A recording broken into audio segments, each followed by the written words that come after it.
બોલો જય જગન્નાથ। અમે અહીંયા ચોટીલામાં પહોંચી ગયા છે અને અહીંયા જગન્નાથનું એ મોટું મંદિર છે, ત્યાં હું દર્શન કરવા આવી ગયો છું। આ તમને પાછળ બતાવી એક મંદિર છે, આપણે ત્યાં તમે આવશો એટલે બધી વેરાયટી મળી જશે।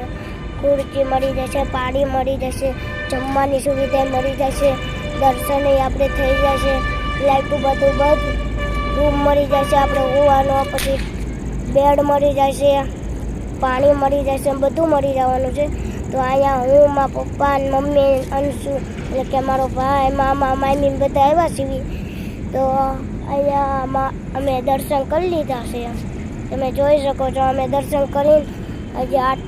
દર્શન કરીને અમે જમી લીધું છે, એટલે જમવાનું પચવાન કરતા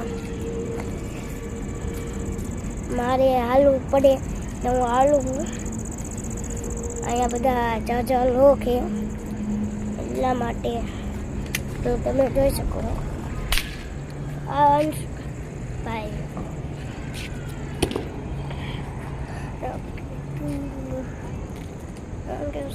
અહીંયા આ બધો વ્યૂ છે, આપણે બેઠક સુવિધા ને એવું બધું મળી જવાનું છે। આપણે કાંઈ આપણે ઓલું નથી થવાનું, તમે જોઈ શકો છો।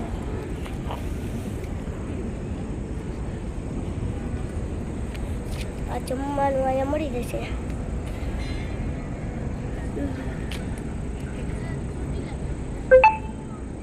તમે જોઈ શકો છો કે અહીંયા હું ઊભો હાલું છું હજી। નેશનલ 8 નંબર હાઈવે છે અને એની કાંઠે જલારામનું મંદિર આવ્યું છે। તો અમે દર્શન કરવા આવ્યા છીએ, તો આપણે દર્શન કરી લીધા છે અને જમવાનું પતાવી આપણે અહીંયા બેઠા છીએ।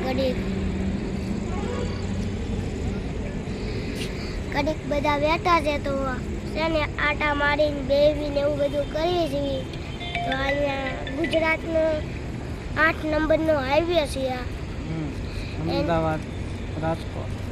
અમદાવાદ અને રાજકોટ એની વચ્ચે ચોટીલા ધામ આવ્યું છે, અને અહીંયા આપણું જલારામનું એ મોટું મંદિર છે, અને એ મંદિરમાં આપણે જલારામને બધા ભગવાનના દર્શન થઈ જાય છે। એનું મેન મંદિર વીરપુરમાં છે। હા, એનું મેન મંદિર વીરપુરમાં છે, અને અહીંયા આપણે